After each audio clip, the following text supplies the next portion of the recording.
وعن ابي سعيد الخدري رضي الله تعالى عنه قال قال رسول الله صلى الله عليه وسلم من أكل طيبا وعمل في سنة وأمن الناس بوائقه دخل الجنة.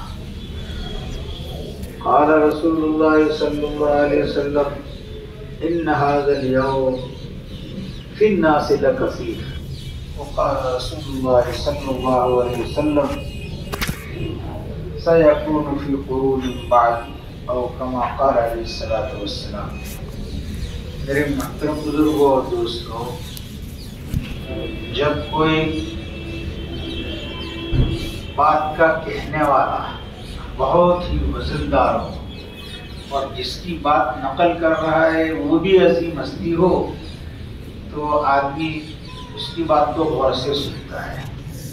آج ملک کے بہت بڑے کا بیان آنے والا ہے. آج ہمارے ملک کے تو بہت بڑے اللہ کے ولی ہے، ان کی کوئی نصیحت آنے والی ہے اور بیان کرنے والا بھی بڑا مقام رکھتا ہو. اس کا بیان کیا جا رہا ہوگی تو بات میں وزن پیدا ہو جاتا ہے. اور اگر بیان کرنے والا بھی بے وزن ہے اور جس کی بات سنا رہا ہے اس کی کوئی حیثیت نہیں ہے، ملک میں کوئی بھی پہچان نہیں، گرا پڑا آدمی ہے، ادھر ادھر کے بکواس کرنے والا ہے، کوئی سننے کے لیے تیار نہیں ہوتا ہے.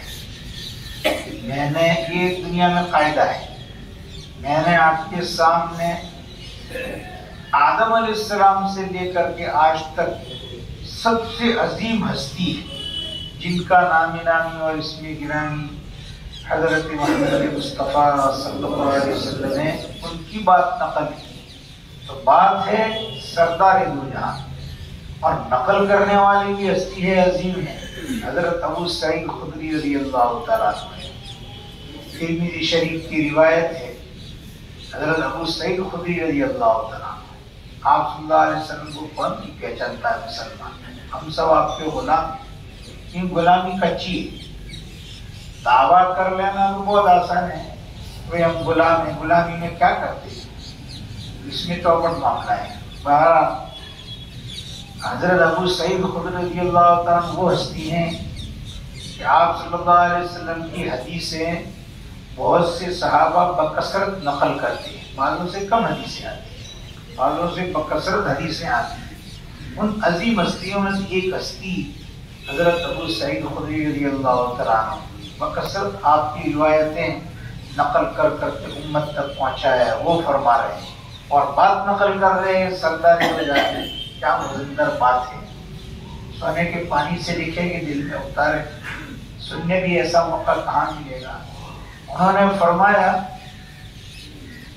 کہ 3 کام بندہ کرے تو جنت میں چلا جائے گا. ہم سب جنت کے لیے ابھی تڑپ رہے ہیں کہ بھئی موت آوے، ایمان پر آوے اور اللہ آخرت میں ہم کو جنت دے دے.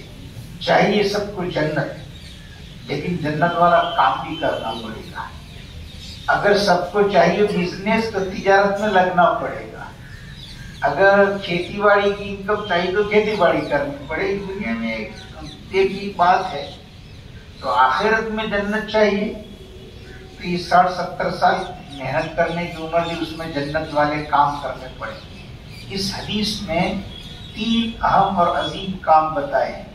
بندہ وہ کام کرے تو جنت میں چلا جائے گا. میں حدیث کا ترجمہ آپ کے سامنے پیش کروں تو بہت لمبی چوڑی بات نہیں کرنی ہے. گلے میں تھوڑا انفیکشن بھی ہے. ہمارے میزبان ہیں، خاص ہیں سعید بھائی، کہا تھا کہ تھوڑی دیر بیان کر اور مدت کے بعد بیان ہو رہا ہے، انکار کروں گا مولویوں کا دھندا ہی نہ کھڑے کرنا ہے.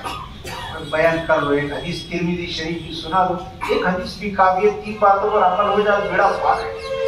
تو آپ کے سامنے ترجمہ کروں گا، اس سے سمجھ میں آ جائے گا کہ ایسے پن سے کام 3 کام کرو جنت ہے. اتنا بڑا عوض. ابھی ایک ووٹ پاس کرانی ہو، دبان کی زمین اس کو کلیئر کرانی ہو تو سرپنچ معاملت دار و تلاٹی دھکے کھاتے جاؤ، کل آنا اور پرسوں آنا، یہ اسپیلنگ غلط ہے اور وہ اسپیلنگ غلط ہے، کلیئر نہیں ہوتی دونوں میں. یہ سیدھی کلیئر 3 کام کرو جنت. حضرت ابو سعید خدری رضی اللہ تعالیٰ عنہ فرماتے ہیں کہ سردار دو جہاں صلی اللہ علیہ وسلم نے ارشاد فرمایا من اکل طیبا وعمل فی سنت وامن الناس بوائقہ دخل الجنہ، جس نے حلال مال کھایا اور سنت کے مطابق زندگی گزاری اور لوگ اس کی شرارتوں سے محفوظ ہیں تو جنت میں داخل ہو گیا ہو۔ قال رجل یا رسول اللہ ان هذا اليوم فی الناس لکثیر، کسی صحابی نے عرض کیا اے اللہ کے رسول یہ چیز تو آج کے زمانے میں بکثرت ہے، 100% صحابہ اس پر عمل کیے ہوئے۔ قال رسول اللہ صلی اللہ علیہ وسلم فسيكون فی قرون بعد، میرے بعد کی صدیوں میں اور میرے بعد کے زمانے میں بھی یہ چیز رہے گی، قحط پڑے گا، دشکال پڑے گا جیسے ابھی پڑا ہے، لیکن یہ چیز رہنے والی ہے۔ 3 باتیں بیان جنت میں جانے کی، جس نے حلال مال کھایا، حلال کیا اور حرام کیا ہم اپنی مرضی سے طے نہیں کر سکتے۔ قرآن حدیث نے جس کو حلال کہہ دیا وہ قیامت تک حلال رہے گا، قرآن حدیث نے جس کو حرام کہہ دیا وہ حرام رہے گا۔ اگر کسی نے اس میں یہ 3 باتیں بیان کرے پھر ہم اپنا حساب لے لیں، ان تینوں باتوں پر عمل ہے یا نہیں، 1 پر ہے یا 2 پر ہے، اور ہے تو ادھورا ہے کہ پورا عمل ہے۔ حلال مال جس نے کھایا، قرآن حدیث نے جس کو حلال کیا وہ حلال کھایا، حلال مال کھایا۔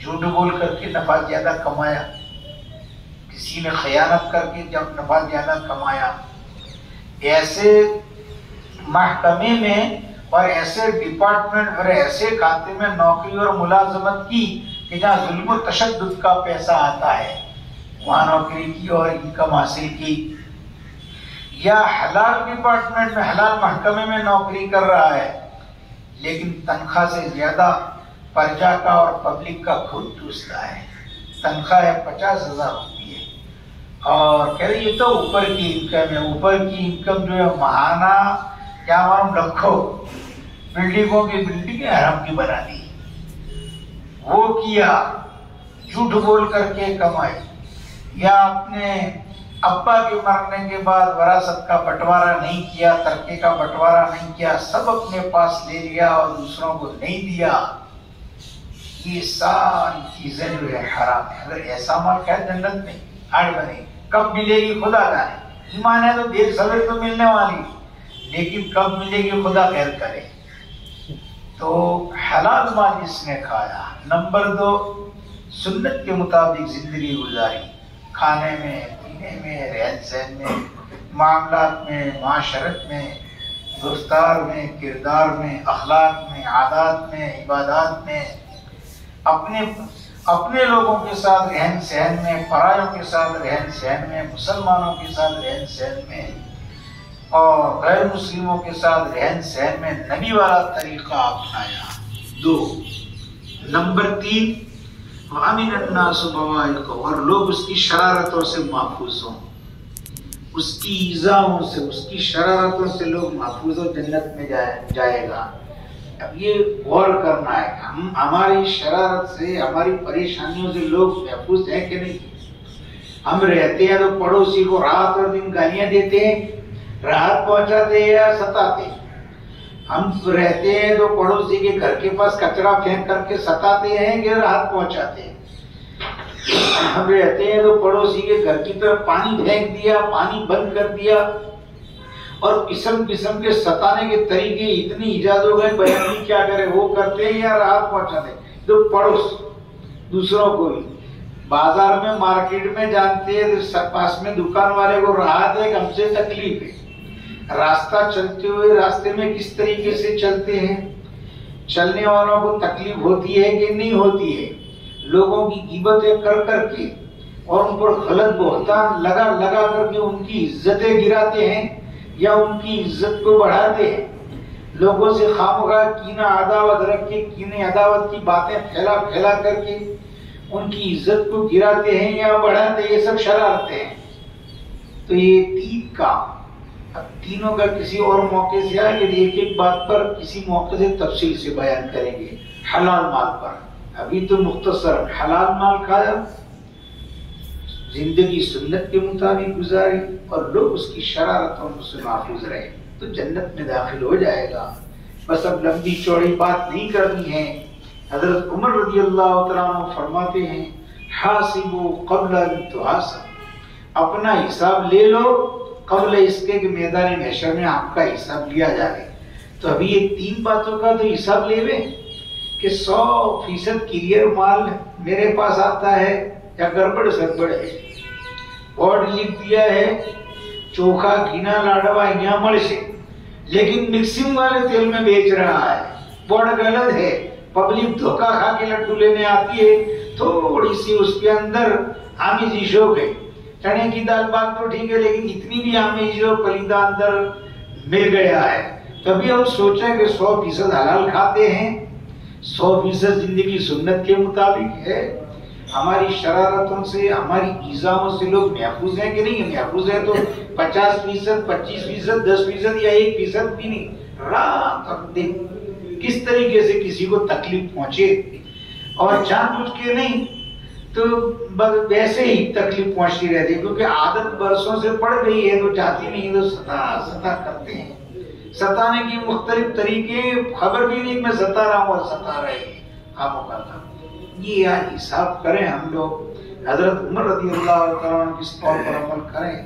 آج سب ایکان میں خلوت میں اپنا حساب لے گئے کہ ان 3 باتوں پر عمل کریں کہ نہیں، ہو رہا ہے کہ نہیں ہو رہا ہے۔ یہ تو جنت میں جانے کی زینے اور سیڑھی توڑ ڈال دو کیسے کود کے چڑھیں گے چھت پر، اتنا تو ٹھکانہ نہیں ہمارے اعمال کا۔ تو بس اتنی بات مجھے کہنی تھی، مختصر بیان کا مجھے کہا گیا تھا، اسی موقع سے آئیں گے تو انشاءاللہ العزیز تفصیل سے بیان کریں گے۔ مجمع طے کر لے کہ آج تک جتنی زندگی گزری وہ گزری، آئندہ انشاءاللہ العزیز حلال کھانی، چاہے چٹنی روٹی کھانی پڑے، جیسے تیسی جگہ پر رہنا پڑے، لیکن حلال مال کھائیں گے۔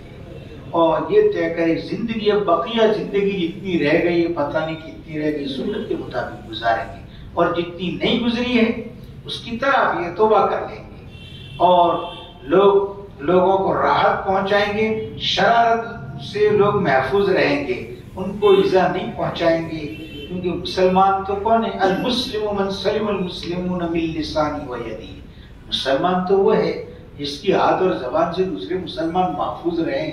ان تینوں باتوں پر انشاءاللہ العزیز طے کر لیں مجمع کہ ہم عمل کریں گے۔ اللہ کہنے سننے سے زیادہ عمل کی توفیق عطا فرمائے۔ مختصر دعا مانگ لیں۔ الحمدللہ رب العالمین والصلاة والسلام علی سید الانبیاء والمرسلین وعلی آلہ واصحابہ اجمعین۔ اے اللہ ہم سب کے گناہوں کو معاف فرما، اے اللہ ہمارے ملک اور ملک سے باہر امت کی پریشانی کو دور فرما، امت میں جو بھی اسلام کی پریشانی میں مبتلا ہے اس کی پریشانی کا خاتمہ فرما، تیری راحت کے اسباب زندہ فرما، ناراضگی والے اسباب سے توبہ کی توفیق نصیب فرما، اے اللہ مسجونوں کو محبوسوں کو رہائی نصیب فرما، جو غلط مقدمات میں محفوظ ہیں انہیں بری فرما، جو جیلوں میں جکڑے ہوئے انہیں خلاصی نصیب فرما، بے اولادوں کو نیک صالح اولاد نصیب فرما، بے جوڑ کے لیے مناسب جوڑے کا انتظام فرما، بے مکانوں بے دکانوں کے لیے دکان و مکان کا انتظام فرما، اس بستی کو قبول فرما، بستی میں علماء صلحاء ذاکرین مبلغین واعظین پیدا فرما۔ اے اللہ کی اس مجلس میں مختصر انداز میں تیرے پیارے محبوب کی بات کہی گئی ہے، ان 3 باتوں پر 100% عمل کرنے والا بنا۔ عمل کوئی مشکل نہیں ہے، بہانے بنانے کی بجائے عمل کرنے کی توفیق نصیب فرما، حاضرین کی جائز مرادیں پوری فرما، ان کی الجھنوں کو ختم فرما، ان کے اٹکے ہوئے الجھے ہوئے کاموں کی تکمیل فرما، حاضرین کو حلال کثیر وسیع اور برکت والی روزی عطا فرما، حرام مشتبہ مکروہ روزی سے ہم سب کی پوری حفاظت فرما۔ اے اللہ اس پورے سفر میں جو حضرات بھی محبت سے پیش آئے اور آ رہے ہیں ان کے پیش آنے کا دور جہان میں بہترین بدل عنایت فرما۔ اس مجمع میں بہت سے بیمار ہیں، کوئی تکبر، گھمنڈ اور غرور کا شکار ہے، کوئی بدخواہی، بدخیالی، بد نظری، کینہ، عداوت اور حسد کا شکار ہے، کوئی بد نظری کا عادی بن گیا ہے، اے اللہ کوئی کنجوسی اور بخل کی منحوس بیماری میں مبتلا ہے، قسم قسم کے امراض میں ہم پھنسے ہو گئے ہیں، ہماری 100% اصلاح فرما، قلب و قالب کی اصلاح فرما، ظاہر و باطن کی اصلاح فرما، یہاں کے معلمین متعلمین کو قبول فرما، نیک کام کرنے والوں کو قبول فرما، نبی پاک صلی اللہ علیہ وسلم سے بے انتہا محبت نصیب فرما، آپ کی عظمت نصیب فرما، آپ کی اطاعت نصیب فرما، آپ کے طور طریق کو زندہ فرما۔ اے اللہ اپنے اپنے وقت پر خاتمہ بالخیر نصیب فرما۔ ربنا تقبل منا انك انت السميع العليم وتب علينا انك انت التواب الرحيم۔